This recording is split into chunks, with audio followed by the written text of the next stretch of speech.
Before JCB became a household name, before Caterpillar Yellow ruled the job site, a quiet army of forgotten backhoes built the modern world. Some were rugged giants, some were bizarre experiments. A few were so far ahead of their time, they shaped every digger you see today, yet almost nobody remembers them. From smoky farmyards in 1950s America to muddy British construction sites, these are 10 forgotten backhoes from 1950 to 2000 that were absolutely brilliant. Let's dig right in. Number 10. The Ford 4500 Industrial. We're kicking off our list with a machine that in its day was absolutely everywhere. On construction sites, in town highway departments, on farms, in cemeteries, you name it. And yet today, it's largely forgotten, completely overshadowed by its more famous successor, the Ford 5. We're talking about the Ford 4500 Industrial. The Ford 4500 was manufactured by Ford from 1965 to 1975 as a dedicated two-wheel drive industrial tractor designed from the start to wear a loader on the front and a backhoe on the back. It was offered with one of two engines, Ford's legendary 3.3-liter 200 cubic inch three-cylinder diesel producing about 57 horsepower, or alternatively, a 3.1-liter 920 cubic inch three-cylinder gasoline engine. Buyers could also choose from 3 different transmission variants, including a 4-wheel manual reversing transmission with 2 forward and 2 reverse gears in each range. What made the 4500 so special wasn't flashy innovation. It was the build quality. The 4500 used Ford's heavy industrial chassis, not a converted farm tractor frame, and Ford built it like a tank. A typical 1970 Ford 4500 with the factory 753 backhoe and 740 loader tipped the scales at around 10,100 pounds. The 700 front loader could deliver 3,750 pounds of lift at the pin with 6,000 pounds of breakout force and a 71.5-inch bucket. The matching 753 backhoe could dig down to 13 feet 8 inches with a 200-inch reach from pivot and a 185-degree swing arc. Ford also offered the bigger, more capable 755 backhoe, pushing digging depth to 15 feet 4 inches. And in the late 1960s, Ford pioneered a clever side-shift backhoe option, allowing operators to dig parallel to walls in tight urban jobs without repositioning. The standard machine came with a 4-post ROPS canopy. And at a time when many competitors barely thought about operator safety, that was a serious selling point. The Ford 4500 was succeeded by the Ford 5555 in 1978, and parts and dealer support gradually shifted to the newer machine. But these 4500s were so well built that thousands of them are still working today in 2026, 50 to 60 years later. Search any heavy equipment auction and you'll find Ford 4500s with 5, 6, even 7,000 hours still digging septic systems, clearing driveways, and burying livestock on small farms across America. The Ford 4500 is forgotten because Ford eventually sold off its tractor and construction equipment business first to Fiat in 1991 and ultimately under the New Holland banner. But for an entire decade between 1965 and 1975, the Ford 4500 Industrial was one of the toughest, most dependable backhoe loaders money could buy. Number 9. The Caterpillar 416. For number 9, here's one that might genuinely surprise you. Most people today associate Caterpillar with absolutely dominating the construction equipment world. But here's a piece of trivia almost nobody remembers. Caterpillar didn't build a backhoe loader until. By that point, JCB had been making backhoes for 32 years, Case had been at it for 28 years, and John Deere had been in the market for 14 years. So when Caterpillar finally launched the Cat 416 in 1985, they were the new kid on the block, and they had to prove they belonged. The Cat 416 was a serious machine. It was powered by a Perkins 4.236 4-cylinder direct injection diesel engine, 236 cubic inches displacement, producing 62 horsepower at full rating and a peak torque of 197 pound-feet at 1,350 RPM. The transmission was a 4-wheel drive power shuttle with a single-stage torque converter. Operating weight came in at 13,400 pounds, or just over 6 tons. The backhoe could dig down 14 feet 2 inches, and the famous cat extender hoe option could push that even further. The loader bucket held about 3/4 of a cubic meter, with a tear-out force of 7,500 pounds at the bucket. Caterpillar leveraged everything they'd learned from decades of building heavy iron dozers, scrapers, motor graders, and brought it all to this single small machine. The build quality was famously excellent. The hydraulics were smooth and powerful, and the operator station was comfortable enough that an entire generation of operators became loyal Cat backhoe buyers. The original 416 was produced from 1985 until 1993, when it was replaced by the 416 Series 2. That was followed by the 416B in the mid-1990s with the Cat 354 four-cylinder engine producing up to 76 horsepower, then the 416C around 1998, and so on. The 416 series has continued in production right through to today, with the current model still selling worldwide more than 40 years after the original. So why is the original Cat 416 forgotten? Because it's been so thoroughly overshadowed by the later, more refined models. Most operators today have run a 416E, F, or modern Cat backhoe, but very few remember that first 1985 model that broke into a fiercely contested market and proved Caterpillar could compete with JCB and Case in their own backyard. It's the machine that built Cat's now massive backhoe loader business from absolutely nothing. Number 8. The Hough Payloader TLB. Number 8 is technically the very first tractor loader backhoe. The machine that combined a hydraulic loader on the front and a hydraulic backhoe on the back into a single integrated package. In 1952, Wainwright took one of their backhoes and mounted it onto a Frank G. Hough model Hough Payloader wheel loader. This combination was sold to the Holden Water Department in Holden, Massachusetts, and it was the very first TLB the world had ever seen. The F.G. Hough Company itself has a fascinating story. Frank G. Hough invented the first hydraulic wheel loader in the mid-1940s. Covered under patents 28782, his company was based in Libertyville, Illinois, and became a subsidiary of International Harvester. By early 1954, two Hough Payloader wheel loaders, the model HE and the larger model HF, were available with factory-fitted Wainwright backhoes. The 1954 deal between Wainwright and International Harvester expanded production to several other Hough loader models. This was the first time backhoes were being produced at scale on dedicated wheel loaders rather than agricultural tractors. The Hough HE and HF were genuinely industrial machines, built for construction work, not farm tractors with bolt-on extras. In 1960, then Oholopainen was personally introduced to Henry Ford II as Mr. Backhoe. That should tell you how respected he was in the industry. Yet today, the Hough name is almost completely forgotten. International Harvester eventually folded Hough into their construction line, and Hough disappeared as a brand. But the basic concept, a purpose-built wheel loader with a hydraulic backhoe on the back, became the template every single backhoe manufacturer would follow for the next 70 years. Number 7.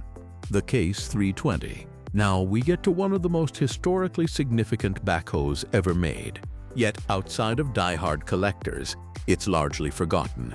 In February 1957, J.I. Case introduced the Model 320. This was the world's first factory-integrated tractor-loader backhoe. Every previous backhoe in the United States had been a mix-and-match operation, a tractor from one company, a loader attachment from a second company, and a backhoe attachment from a third company, with 3 separate warranties and a maintenance nightmare. Case changed all that. The Case 320 was designed and built from the ground up at the Case plant as a single integrated machine. All components were manufactured and warrantied by the same manufacturer. The machine was powered by a 4-cylinder gasoline engine rated at 31.3 kilowatts, about 42 horsepower, and used a 4-speed transmission with a shuttle for forward and reverse. The backhoe could dig down to 3.81 meters, or about 12.5 feet. Why does this matter so much? Because Case proved you could sell a complete backhoe loader from one company. Before the 320, the industry was fragmented. After the 320, every manufacturer raced to build their own integrated machine. This was made possible because Case had acquired the American Tractor Corporation in 1957, which had already developed a successful backhoe attachment. Case engineers, led by Elton B. Long, integrated all of it into a single platform. Long would later file patent 3249-244 in 1964 for the first extendable backhoe boom, which became the famous Case Extendahoe system, still used on modern Case backhoes today. The 3020 was followed by the 420 in 1959, which was the industry's first diesel-powered backhoe loader. Then came the 530 Construction King in 1963, with its patented two-cylinder double-acting swing system and hydraulic cushioning. And eventually, in 1968, came the legendary 580 Construction King that everyone knows. But it all started with the humble Case 320 in 1957. Without it, the entire integrated backhoe industry might never have happened. By February 2007, Case celebrated the 50th anniversary of the 320 by launching a special anniversary edition of its Series M backhoe, complete with custom decals, a fitting tribute to the machine that started it all. Case has produced well over 500,000 backhoe loaders in the 6 decades since 1957, and every one of them traces its design lineage straight back to that pioneering Number 6. The JCB Hydra Digger. Now let's hop across the Atlantic to the United Kingdom, where Joseph Cyril Bamford was building something quietly revolutionary in Staffordshire. Joseph Bamford founded JCB in 1945 in a lock-up garage in Uttoxeter, using surplus World War II parts and scrap metal. By 1948, he launched the Major Loader, Europe's very first industrial front-end loader, designed to bolt onto a Fordson major tractor. In 1953, he attached a hydraulic backhoe to the back of a front-loader-equipped tractor and created the Mech 1 excavator. That was JCB's first true backhoe loader. But the machine that really established JCB as a serious construction equipment manufacturer came in 1957, the JCB Hydra Digger. The Hydra Digger was larger and more powerful than the Mech 1, and crucially, it was the first JCB model where both the loader and the backhoe were permanently attached to the chassis.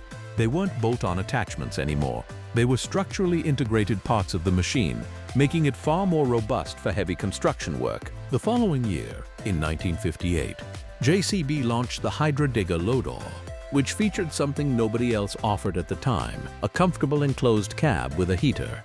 Joseph Bamford realized something his competitors hadn't yet figured out. A warm, comfortable operator is a productive operator. This single insight became the foundation of JCB's reputation for operator comfort that continues today. Then, in 1959, JCB introduced dual hydraulic levers to operate the backhoe, another industry first.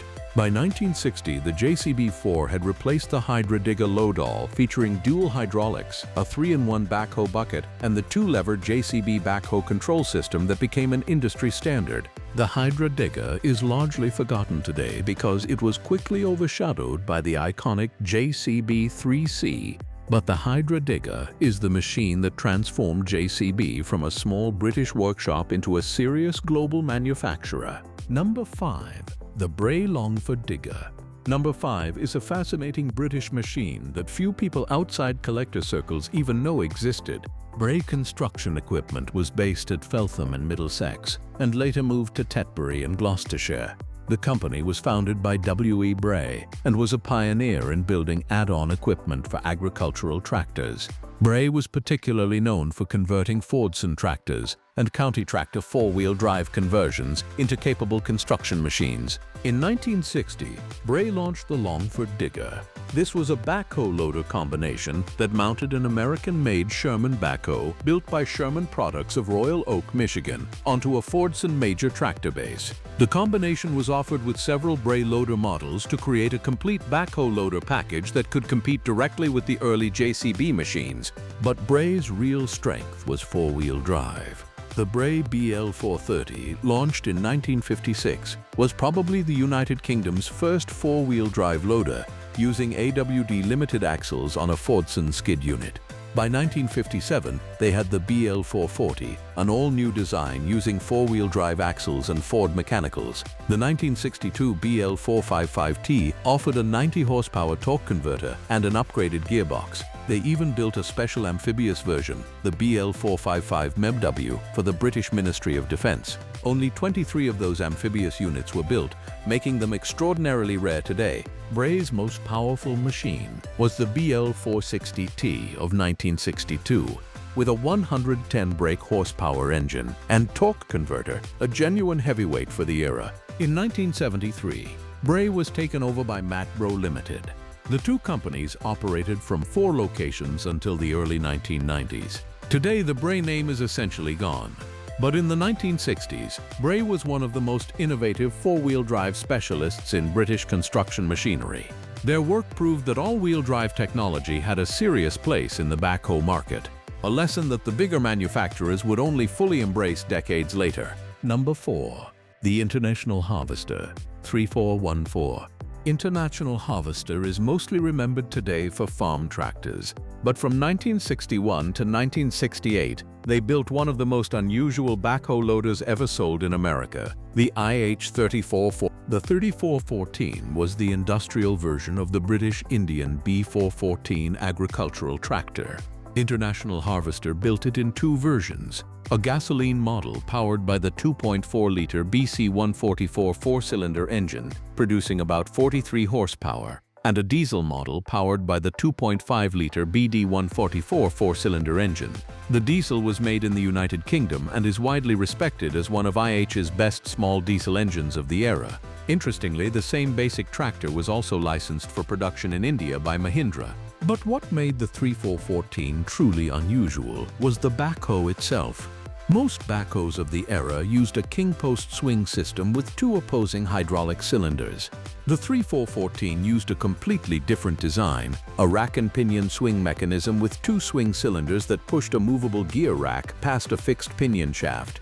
This was much more like an excavator than a traditional backhoe. The standard backhoe attachment was the IH-3120 or 3140 unit with a 14-foot maximum digging depth. The complete 3414 with the loader weighed approximately 6,100 pounds. With the hoe mounted, the total machine measured 22.5 feet long, 7 feet 4 inches wide to the outriggers, and 9 feet tall. The hydraulic system had another quirk.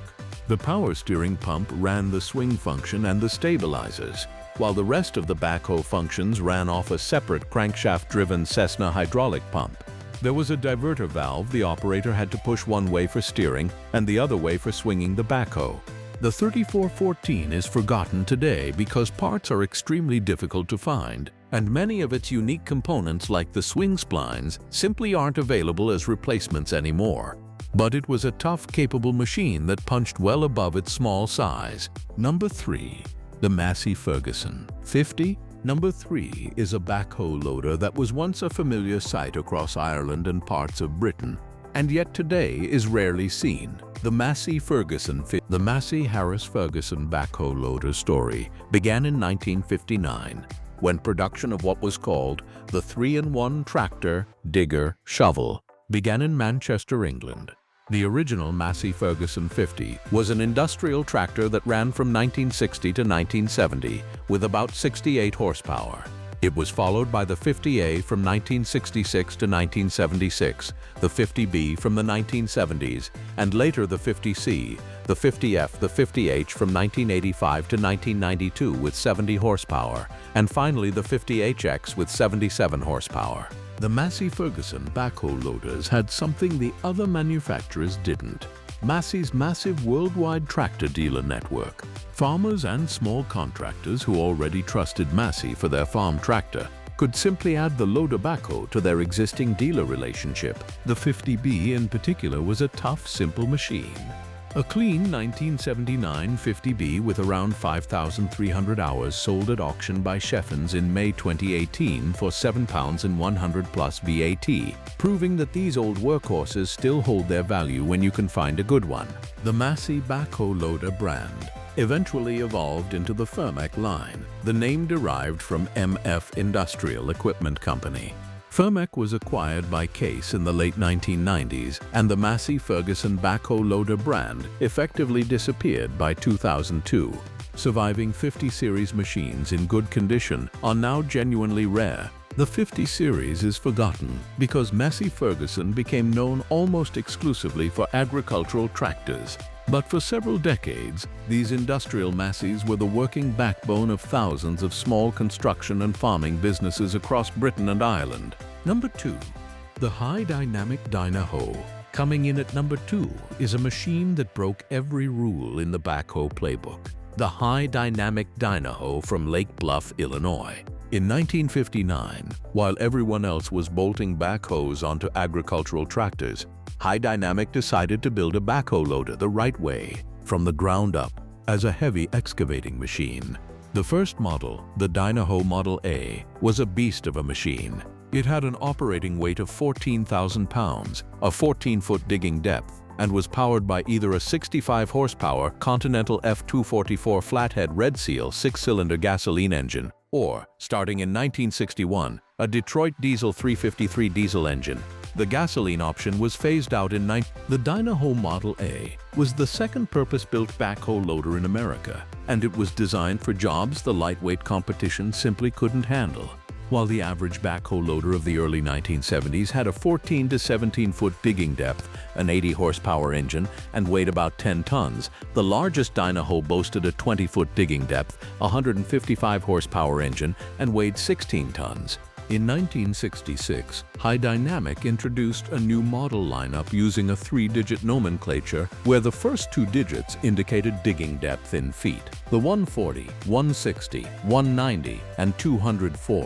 In 1968, they added the legendary 204, a 4-wheel drive model with 4 equal-sized wheels. It became the largest Dynahoe ever offered. In 1970, the 4-wheel drive Dynahoe 100 became the very first backhoe loader to incorporate a true 4-wheel drive system, allowing it to operate on almost any terrain. This was a genuine industry first. In 1971, Bucyrus Erie acquired High Dynamic, kept the well-respected Dynahoe name, and upgraded the lineup to the B Series, all powered by GM Detroit diesel engines. The Dynahoe 200-4B had a 162-horsepower Detroit 4-71 diesel, weighed 32,300 pounds, and ran a 2.25 cubic yard loader bucket. From 1974, the 4-wheel drive Dynahoe 90-4 was sold in the United Kingdom by Ruston Bucyrus Limited of Lincoln, fitted with a Ford 2715E diesel engine producing 108 horsepower instead of the Detroit unit. In 1985, Bucyrus Erie dismantled its construction equipment division. Northwest Engineering of Green Bay, Wisconsin acquired the Dynahoe rights, and the line continued under Terex Corporation after The very last Dynahoe was shipped from the factory in The Dynahoe was forgotten because it never sold in huge numbers. It was expensive and overbuilt for most contractors. But for serious heavy excavation work, the Dynahoe was the toughest backhoe loader money could buy. Many of those original Dynahoe Model A machines from 1959 are reportedly still in working condition today, more than 65 years later, a remarkable testament to the build quality of the company that dared to make a backhoe the heavy-duty way. Number 1. The JCB 3C. And our number 1 forgotten brilliant backhoe is the JCB 3C. You might be thinking, hold on, the JCB 3C isn't forgotten. JCB is the most famous backhoe brand on earth. And that's true, but the iconic 3C specifically, the machine that started the entire modern JCB story, is genuinely forgotten today, completely overshadowed by its successor, the 3CX of The JCB 3C was launched in 1963 and is universally acknowledged among construction equipment historians as a true design classic. It was the first backhoe loader to introduce side shift, the ability for the backhoe to slide left or right on the chassis, allowing the operator to dig parallel to a wall or obstacle without repositioning the whole machine. That single innovation transformed how backhoes were used on tight urban job sites. The 3C also formed the basis for the larger 4C, which was launched in 1967, and the extended 3D of 1966. In 1964, JCB exported its first-ever machine to the United States, a JCB 4C backhoe loader, beginning the company's long march to global dominance. By 1969, JCB was producing a record 4,500 machines per year, more than half of them exported. The company received its first Queen's Award for export in 1969, the first of 27 such awards. In 1985, the JCB 3SEC Sightmaster replaced the 3C lineup and went on to become JCB's biggest-selling backhoe ever. But everything the 3SEC did was built directly on the foundation laid by the 3C 22 years earlier. In 1988, JCB unveiled one of the most outrageous backhoe loaders ever built, the JCB GT. Based on the 3CX Sightmaster, the GT was powered by a Chevrolet V8 engine and was officially capable of 100 miles per hour. It debuted at Donington Park Racetrack in August 1988 and went on to make the Guinness World Record as the fastest backhoe loader on Earth, achieving an official 72.58 miles per hour in Bathurst, Australia in November 2014. But the original 3C, the design classic, the side-shift pioneer, the machine that lifted JCB from a successful British manufacturer to a globally significant construction equipment giant, is the unsung hero. Most operators today have never seen one, never run one, and don't know the brilliant little machine that paved the way for everything JCB became. By 1985, the year the 3CX Sightmaster was launched, JCB had celebrated the production of its 100,000th backhoe.